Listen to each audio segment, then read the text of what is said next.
welcome to this special episode of ECCB Connects.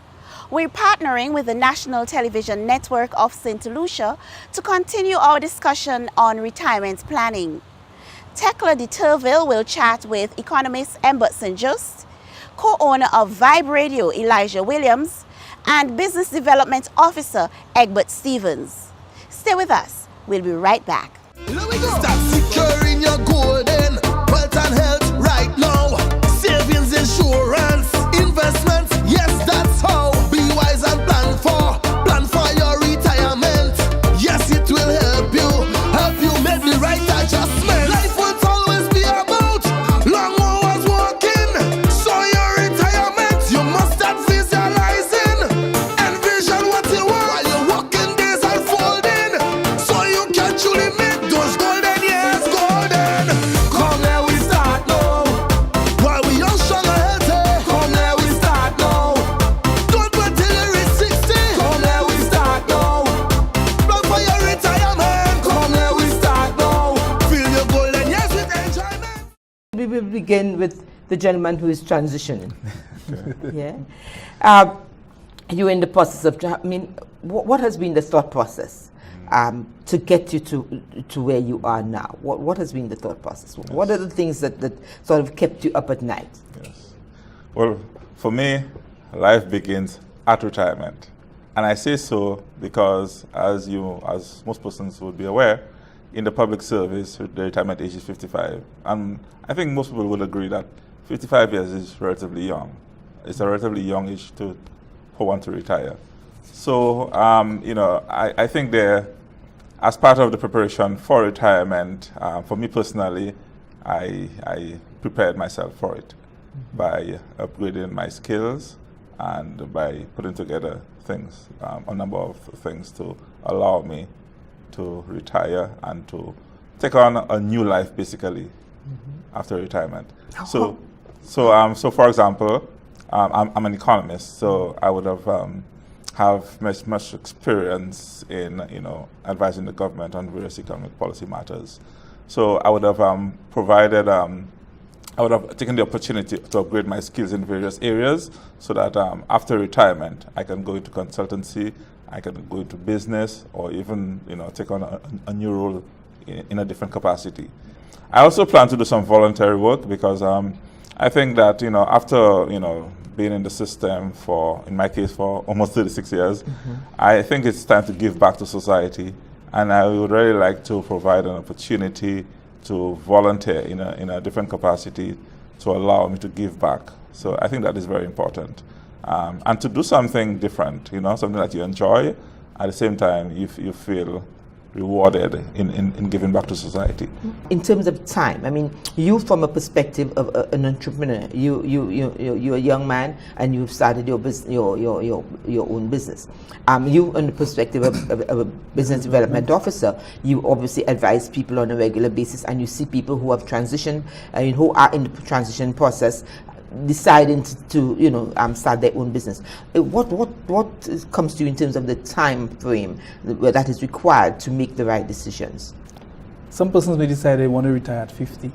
They want to retire at 40 because they're in business and they don't want to do anything else. But it's really a state of mind of we as individuals preparing ourselves as to where we want to go and the how.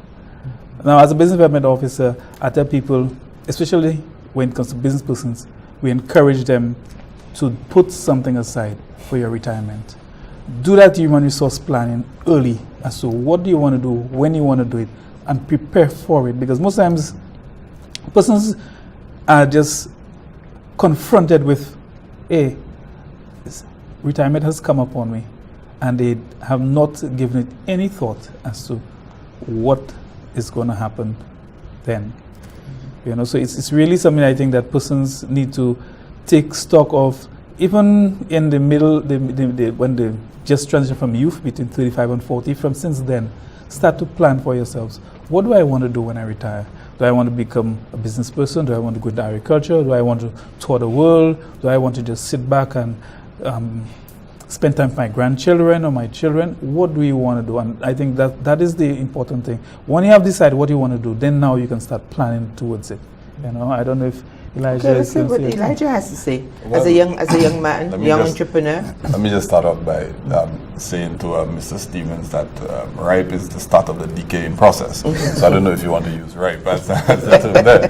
But I was fortunate enough that one of my first jobs, I worked at a bank. And part of my training was retirement planning. Right, I was trained, to help advise clients who come in to plan for retirement. Obviously, the bank had instruments that you could have purchased to use to assist you with planning for your retirement. So that was the thrust, of it. But I became very aware of retirement from a very young age. Egbert touched on something that I think is very critical. For you to go about determining what you're going to do in terms of your retirement planning, you must first establish what do you want to do when you retire.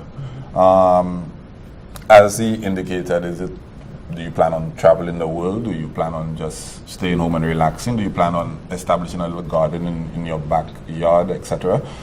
So whatever it is that you envision you doing after retirement should really guide what you do in terms of your retirement planning.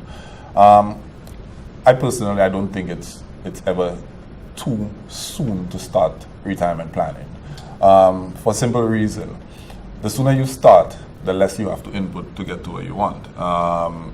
If you start with 10 years left before you retire, you actually have 10 years to put in place whatever it is that you want to establish for retirement. It's never too soon to start. The more time you give yourself, you can manage in terms of what you put away, in terms of savings. You can manage in terms of what you plan for. You can also make changes along the way. You have enough time to make changes along the way if something comes up.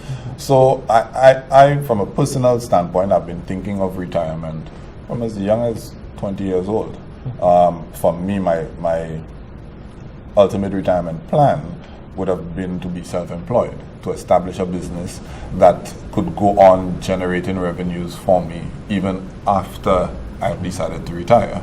And you can see I'm well on the way in terms of executing that. But I think it's critical, two things: that one, you know what you want to do when you retire, and two, that you give yourself enough time so that you can plan adequately to achieve that when your retirement age comes about. One thing I like to remind people of, when I speak of retirement, is the cost factor. You're in a steady job, you have a steady income, you work with that. But when you retire, that changes. What can you do to bridge that gap, to assist you in making the transition, or maybe what sort of lifestyle changes that you may need, but also taking into consideration the fact that there will be some costs that come at you regardless. Well, from a business development point of view, we ask persons to consider what they would like to, what's the minimum living condition that they need, right? And if you start from that minimum living condition, that on a minimum basis, if I need, let's just use an arbitrary figure, $2,000 to survive on a monthly basis, we now have to start planning, to put in measures in place to achieve that. And as Elijah was saying, the planning, if you do it from an early enough stage in your work life, it allows for any adjustments, because life is not static. You have inflation, you have all different other things. Person have to put things in place. It's not something that we have a blueprint for, to say it must be A, B, C, D, E, F, G, but there's some basic things that you must do, which is you must plan. You must know what you want, and by knowing what you want, then now you can plan how to get there. And probably even Mr. St Juste, from an economic point of view, I think can shed some light as to what persons, the little things persons can do to assist themselves. Put a saving aside, look at their lifestyle. What do you want? And as early, and you do it like incrementally. For government workers, a compulsory retirement age is 55.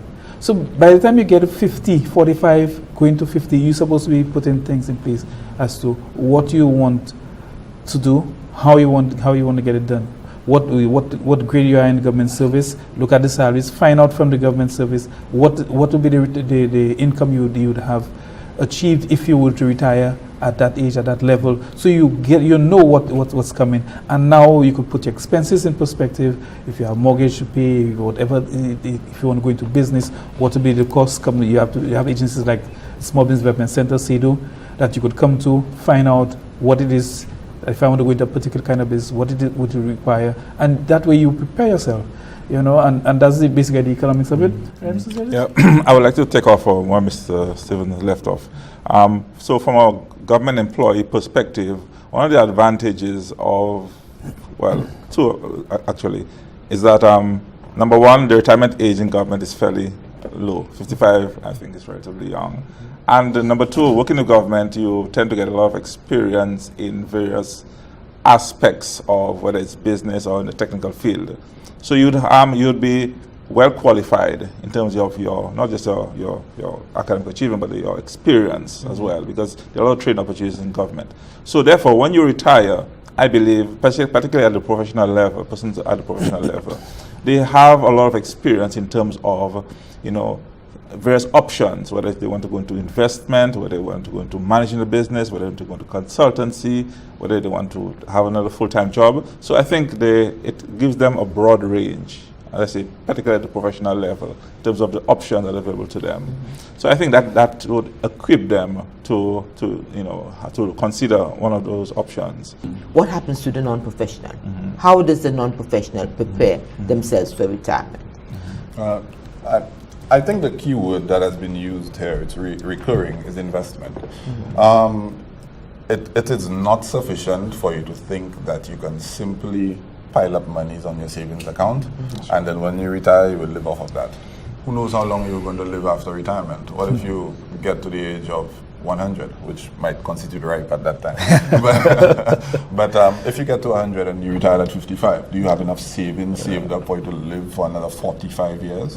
So the key thing here for me, as Mr. Stevens said, as Mr. St Juste said, is investment. I, for one, I always like to, advise young people to be mindful right now of what they spend monies on, right? Something very basic that we tend not to pay too much attention to.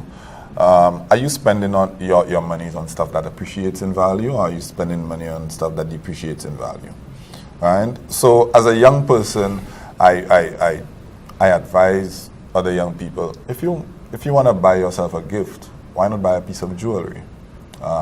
I don't know how often gold goes down on the international market. I don't know how often precious stones, the value of them, go down on the international market.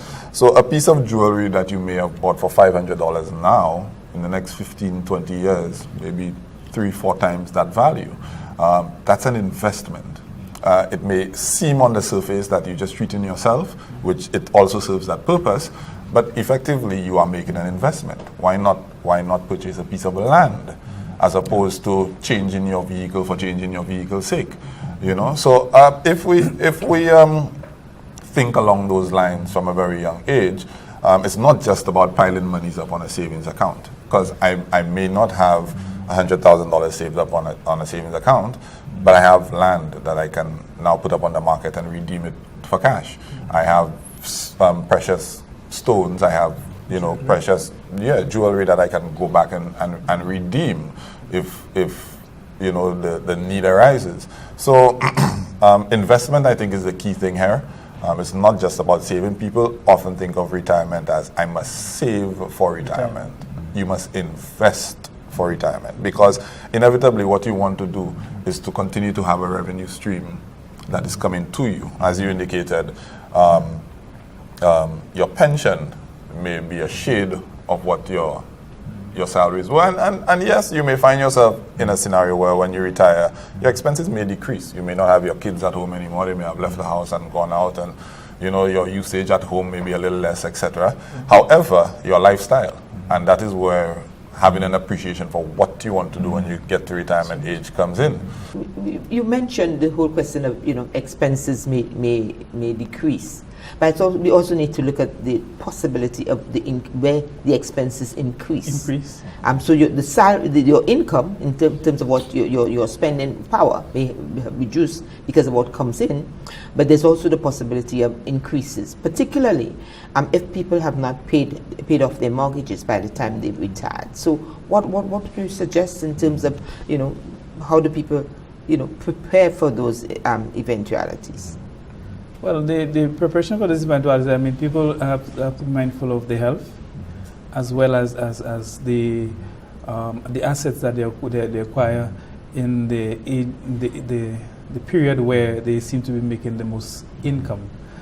We find some persons look for lavish houses, expensive vehicles, and whatnot, and they don't prepare for retirement by looking at what will be the cost of maintenance of these assets after I've retired. And as Elijah rightly said, your income has reduced. You're now, instead of earning so many zeros, you're now down to you're down lower by so many zeros.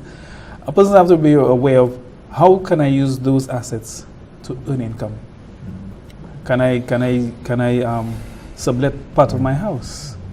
We pay some parts of it for renting. Because as we know, our children don't stay first, those of us who do have. And those who don't have, we have to now make sure that we put measures in place to assist ourselves. Health is something that's very expensive. Most persons, while they're working in a group insurance, when you're retired now, insurance is all on you only, it's not a group, and most times the cost of that is triple what you're paying. People have persons been aware, or they sat down and look at the cost of health, which is a very, very significant thing. As Elijah said, sometimes you retire and you don't even have time to spend the retirement check that they give you. Health just takes it away from you. But it's really the whole issue of planning and persons being aware that I have to retire, and that the earlier I start planning for that retirement, the better. There should be a lot more focus on investment rather than savings, because the bank only give you 2%. And if you have a fixed deposit, it might be even less, depending on how much you have in your account. So it isn't much return on that. So the focus really should be on investment planning. And how do you look for various options for investing, whether it's in real estate, whether it's in financial instruments, whether it's stocks, bonds, etc., government papers, private company, corporate bonds, etc. There are a lot of other opportunities. So I think retirees have to focus a lot more on how to invest their earnings. And they would have, particularly for those of us in the public service, would have gotten a gratuity, and they would need to look at how we can invest that to earn a lot more high return. Because as you said, if you live 30, 40 years after retirement, the money could dry out even in 10 years' time if you don't manage it properly. That's right. So you need to be able to think of how you can maximize your returns during that period. Even something in addition to that, and Mr. St Juste as an economist could probably speak to that. I have no way of determining what the rate of inflation will be when I get to retirement age at this current point in time. So the value of my money that is in the bank today may be able to buy a particular basket of commodities. Will it be able to do that in 20 years' time? So which kind of places the emphasis even more on investment, because it's not sufficient just for you to just pile up cash and just figure that will be sufficient. That's very true. You're watching ECCB Connects, protecting our currency, developing our region. To view any episode of ECCB Connects anytime, any place, at your convenience, check us out on YouTube or Facebook at ECCB Connects. Here's where we end this week's episode of ECCB Connects. We extend special thanks to the National Television Network in Saint Lucia, our guest and moderator, Thecla Deterville. Join us again next week when we'll be back with another program.